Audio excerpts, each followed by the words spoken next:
ये कहानी है फ्यूचर की, जहाँ सभी जेलों को प्राइवेट कंपनीज चलाते हैं और ये कंपनीज अपने एंटरटेनमेंट के लिए उन जेलों में रहने वाले कैदियों की जिंदगी से खेलते हैं। यहाँ ऐसे गेम्स खेले जाते हैं जिसमें कैदियों को अपनी जान गंवानी पड़ती है। तो कहानी की शुरुआत में कुछ नए कैदियों को चाइना के एक फेडरल जेल में लाया जाता है। उन कैदियों को एक लाइन में खड़ा कर दिया जाता है और उनसे उनका नाम और जुर्म पूछा जाता है। उन कैदियों में एक 20 साल का लड़का रिकी भी था, जिसको मर्डर करने के जुर्म में 10 साल की सजा हुई है। रिकी बाकी कैदियों की तरह गार्ड्स का जुर्म नहीं सहता और उसके मन में जो आता है वो वही करता है। जब मेटल डिटेक्टर मशीन से रिकी गुजरता है तो अलार्म बजने लगता है, जिससे गार्ड्स उसे एक्सरे मशीन में ले जाते हैं। एक्सरे से पता चलता है कि रिकी के शरीर के अंदर कई बुलेट्स हैं। गार्ड्स पूछते हैं कि तुमने डॉक्टर को इन गोलियों को निकालने क्यों नहीं दिया, जिसमें रिकी कहता है कि ये तोहफा है उन लोगों का जिन्हें मैंने मारा है। ये सुनकर सभी गार्ड्स डर जाते हैं और रिकी को वापस जेल में भेज दिया जाता है। इस जेल को 4 पार्ट्स में डिवाइड किया गया है और हर पार्ट को अलग अलग लीडर चलाते हैं। ये लीडर्स किसी भी कैदी को कभी भी मार सकते हैं। एक दिन सैमुअल नाम का आदमी जो सबको परेशान किया करता है, वो एक बूढ़े आदमी का तौलिया उससे छीन लेता है और सैमुअल और उसके साथी उस आदमी को मारने लगते हैं और उसका नाक तोड़ देते हैं। एक गार्ड उन्हें रोकने की कोशिश करता है, लेकिन जब वो देखता है कि सैमुअल लड़ रहा है तो वो वहाँ से चुप से चला जाता है। यहाँ रिकी ये सब देख रहा था और वो लात मारकर सैमुअल को नुकीली लकड़ी पर गिरा देता है। सैमुअल के चेहरे पर वो कांटेदार लकड़ी घुस जाता है। सैमुअल के साथी रिकी को मारने के लिए बढ़ते हैं, लेकिन उसके गुस्से से भरे चेहरे को देखकर डर जाते हैं और अपने दोस्त के चोट पर बैंडेज लगाते हैं। सैमुअल को अब रिकी से बदला लेना था, लेकिन वो जानता है कि वो खुद रिकी का मुकाबला नहीं कर पाएगा। इसीलिए वो जेल के सबसे खुकार कैदी मैड ड्रैगन की मदद लेता है। मैड ड्रैगन बहुत ही खतरनाक है, जिसने अभी तक जेल के अंदर 50 लोगों को मार डाला है। वो इतना खतरनाक है कि उसे अकेले जेल के कमरे में चेन से बांधकर रखा जाता है। सैमुअल उसे वहाँ से निकलवा लेता है। रात को जिस बूढ़े आदमी को सैमुअल ने मारा था, उसकी बॉडी सीलिंग से टंगी हुई मिलती है और उसको सैमुअल ने ही मारा था। अगली सुबह मैड ड्रैगन बाथरूम में जाता है और वहाँ रिकी को लड़ने की चुनौती देता है और उसे एक मुक्का मारकर दीवार में पटक देता है। फिर रिकी उसके पेट में एक मुक्का मारता है और उसकी हथेलियां बाहर आ जाती है। वैसे ही जब सैमुअल लड़ाई के बीच आता है तो रिकी उसके पेट में मुक्का मारकर छेद कर देता है। यहाँ ऐसे लगता है जैसे खून की नदियाँ बह गई हो, पर गार्ड रिकी को कुछ नहीं करते। तभी वेस्ट विंग का लीडर हाय रिकी को उसके टीम में शामिल होने का ऑफर देता है, लेकिन रिकी उसके ऑफर को ठुकरा देता है। फिर कहानी फ्लैशबैक में जाती है, जहाँ रिकी स्कूल में था। वो एक अनाथ आश्रम में रहता है क्योंकि उसके पेरेंट्स बचपन में ही मर गए। एक दिन वो अपने पेरेंट्स के कब्र में जाता है, जहाँ उसे उसके अंकल मिलते हैं। उसके अंकल एक कंफू मास्टर है और वो रिकी को भी कंफू की कला सिखाते हैं। उस दिन के बाद से ये दोनों ग्रेवयार्ड में कंफू की ट्रेनिंग करते हैं। यहाँ तक कि रिकी कंफू सीखने के लिए स्कूल भी छोड़ देता है और जब वो एक बड़े से पत्थर को अपने चेस्ट से तोड़ देता है तब उसकी ट्रेनिंग पूरी हो जाती है। अब कहानी वर्तमान समय में आ जाती है, जहाँ रिकी को जेल के असिस्टेंट वार्डन के पास ले जाया जा रहा है, जिसका नाम हुक है। उसके दाएं हाथ की जगह एक हुक लगा है और उसका एक आंख भी नकली है। जब हुक को पता चलता है कि रिकी ने बाकी लोगों के साथ क्या किया है तो वो गुस्से से लाल हो जाता है और वो अपने हुक को रिकी के हाथ में भोंक देता है और उससे पूछता है कि वो इतना ताकतवर कैसे हुआ। जब रिकी उसका जवाब नहीं देता तो वो रिकी की गर्लफ्रेंड की फोटो निकालकर उसका मजाक उड़ाने लगता है। गुस्से में रिकी टेबल तोड़ देता है और हुक को धमकी देता है कि वो अपने काम से काम रखे और रिकी वहाँ से जाने लगता है। तभी हमें 1 साल पहले का सीन दिखाया जाता है, जहाँ रिकी काफी खुश था और उसकी खुशी की वजह उसकी गर्लफ्रेंड फेफे थी और वो दोनों थोड़े दिनों बाद शादी करने वाले थे। लेकिन एक भयानक रात सब बदल कर रख देती है। घर लौटते समय फेफे एक गैंगस्टर को देखती है जो छोटे बच्चों को अफीम बेच रहा था। तभी उस गैंगस्टर के कुछ लोग उसे पकड़ लेते हैं और उसे गैंग के लीडर के पास लाया जाता है। लीडर फेफे के साथ गलत करने की कोशिश करता है, लेकिन फेफे किसी तरह वहाँ से निकल जाती है और गुंडों से भागते समय वो एक बिल्डिंग से गिरकर मर जाती है। रिकी को ये देखकर बहुत दुख होता है और वो अपना बदला लेना चाहता है। एक रात रिकी को वो गैंग लीडर अकेले मिलता है। लीडर रिकी को कई बार गोली मारता है, लेकिन रिकी को इससे कुछ नहीं होता। वो लीडर के सर में एक मुक्का मारता है और एक घूंसे से ही लीडर के सर के 2 टुकड़े हो जाते हैं। रिकी को ऐसा करने के लिए जेल में डाल दिया जाता है, लेकिन उसे अपने किए पर कोई पछतावा नहीं होता। अगले दिन वेस्ट विंग गैंग के मेंबर्स सैमुअल के एक आदमी को मारते हैं। तभी वेस्ट विंग का लीडर हाय वहाँ पर आ जाता है, जो अपनी ताकत दिखाना चाहता है, क्योंकि उस टाइम सभी सिर्फ रिकी की तारीफ कर रहे थे। और वो एक आदमी कैम को मारता है और उसे पूरे जेल के सामने चेन से बांधकर लटका देता है और वो सबसे पूछता है कि क्या कोई उसके खिलाफ जाकर कैम कैंग को बचाना चाहता है। सब कैंग को बचाना तो चाहते थे, लेकिन हाय के डर से कोई आगे नहीं आता, जिससे हाय को लगता है कि उसने सबके दिल में उसके लिए डर बना दिया। लेकिन तभी रिकी वहाँ आ जाता है और दोनों में लड़ाई शुरू हो जाती है। हाय रिकी के आंखों में मिट्टी फेंक देता है और वो उसके एक हाथ का नस भी काट देता है, जिससे उसका हाथ पैरालाइज हो जाता है। लेकिन जल्द ही रिकी अपने आंखों को पानी से धोकर अपने नस पर गांठ बांध लेता है। उसके बाद रिकी हाय के सर के पीछे वार करता है, जिससे हाय की दोनों आंखें बाहर आ जाती है। हाय यहाँ देखता है कि वो हारने वाला है, इसीलिए वो अपने पेट को काट कर अपनी हथेलियों को बाहर निकाल कर उससे रिकी का गला घोटने की कोशिश करता है, लेकिन वो ऐसा नहीं कर पाता।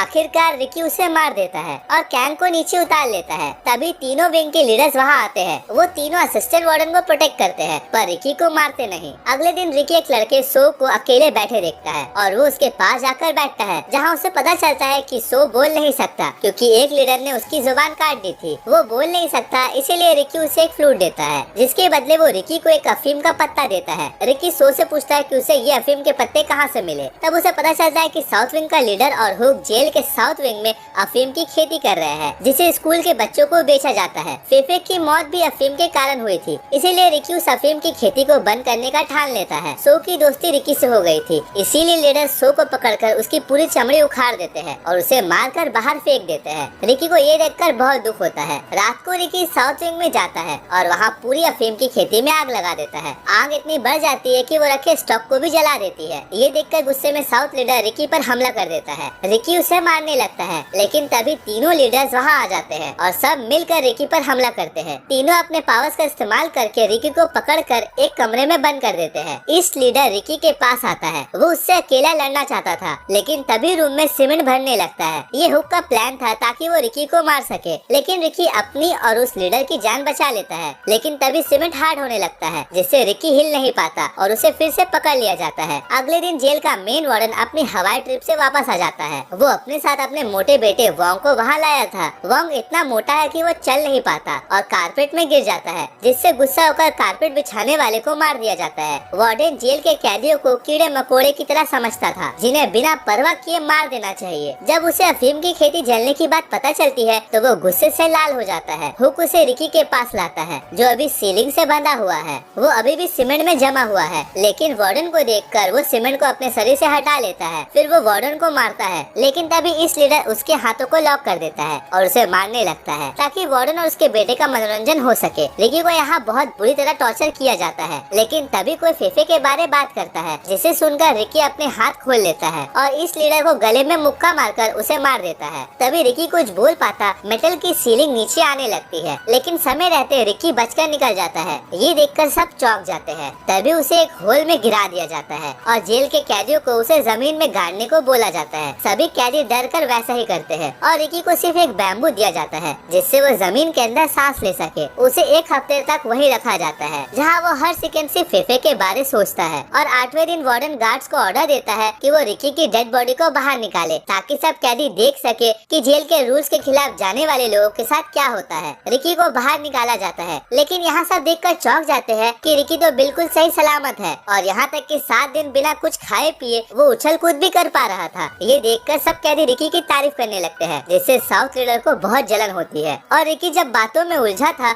उस टाइम साउथ लीडर उसे मारकर बेहोश कर देता है और उसे पकड़ लिया जाता है। इसके बाद रिकी को एक डेथ ट्रैप में कैद कर लिया जाता है, जिसमें अगर वो जरा भी हिला तो वो मारा जाएगा। वार्डन उसकी बहादुरी से इम्प्रेस होकर उसे अपने गैंग में शामिल होने का ऑफर देता है, लेकिन रिकी उल्टा उसकी बेइज्जती करता है, जिससे साउथ लीडर उसे और टॉर्चर करने लगता है। वो रिकी के मुंह में ब्लेड डाल देता है और उसके मुंह में पंच करने लगता है। जब वो रुकता है तो रिकी उन ब्लेड्स को वार्डन के मुंह में थूक देता है। रात को एक कैदी जो रिकी को सपोर्ट करता था, वो उसके लिए कुछ खाने को लाता है और उसे हार ना मानने को कहता है, लेकिन इस बात का पता लीडर को लग जाता है और वो उस कैदी को मार देता है। फिर हुक अपने एक साथी के साथ रिकी के सेल में उसे सबक सिखाने जाता है, लेकिन रिकी हुक के सपोर्टर के सर पर मारता है, जिससे उसका सर 2 टुकड़ों में अलग हो जाता है। उसके बाद रिक हुक के एक आँख को बाहर निकाल लेता है और उसका एक हाथ भी काट देता है। अब यहाँ सभी कैदी वार्डन के खिलाफ आवाज उठाते हैं और गार्ड से लड़ने लगते हैं। दूसरी तरफ वार्डन और उसका बेटा किचन एरिया में होते हैं, जहाँ एक कैदी उसके बेटे के खाने के बारे बुराई करता है, जिसे सबक सिखाने के लिए वार्डन उस कैदी का हाथ मीट पीसने वाले ग्राइंडर में डाल देता है और उस बेचारे कैदी का हाथ बुरी तरह पिस जाता है। तभी वहाँ रिकी आ जाता है और वार्डन पर हमला करता है, लेकिन साउथ और नॉर्थ के लीडर उससे लड़ने लगते हैं। पर इस बार रिकी दोनों पर हावी हो रहा था। वो साउथ लीडर के 2 टुकड़े कर देता है और ये देखकर नॉर्थ लीडर वहाँ से भाग जाता है और यहाँ सिर्फ रिकी और वार्डन ही बच गए थे। तभी वार्डन एक राक्षस में बदल जाता है और रिकी पर अटैक कर देता है। ये फाइट बहुत देर तक चलती है, लेकिन तभी रिकी वार्डन को उठाकर मिड ग्राइंडर में फेंक देता है, जिससे उसकी चटनी हो जाती है और सिर्फ उसका सर ही बच गया था। रिकी उस सर को लेकर बाहर जाता है ताकि वो सबको दिखा सके कि वो सब अब आजाद है। लास्ट सीन में रिकी जेल की दीवारों को तोड़ देता है और सभी कैदी जेल से निकल जाते हैं और यही मूवी खत्म हो जाती है।